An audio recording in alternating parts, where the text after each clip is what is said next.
Mercury, Scorpio, Mars rule, Pluto rule. Yeah, he is very passionate, very passionate.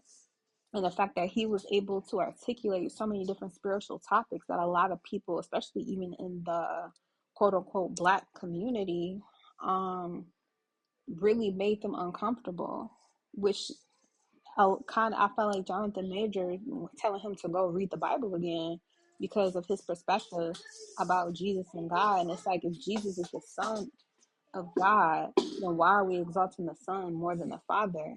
And I felt like that wasn't disrespectful. It was a serious question that these men who grew up in this system, this indoctrination, should be asking themselves. And because somebody was able to articulate it in that way and give it to him, and he's younger than them, without having to go through the experiences they had to go through, which I think Ray J was trying to point out, like, they had experiences and stuff that he's never even been through. And I felt like it did have something to do with the whole indoctrination with the church, because he was the only one at the table was not growing up in church. So he don't have none of the trauma or the attachments to being a certain type of way of thinking or feeling about himself and others that everybody else had. It made him stand out. He is Uranus and Neptune Aquarius as well. Okay, and his Neptune is squaring his Sun and Venus conjunction.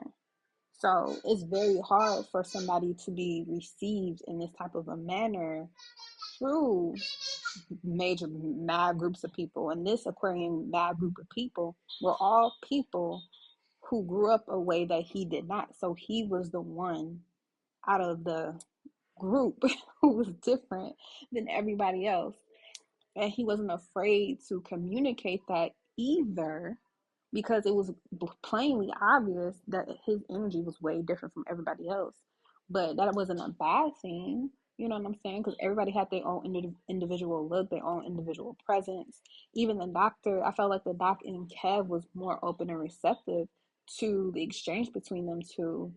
And I feel like Jonathan and Ray J was on the same page of creating this friction with him, simply because they didn't understand. They simply didn't understand.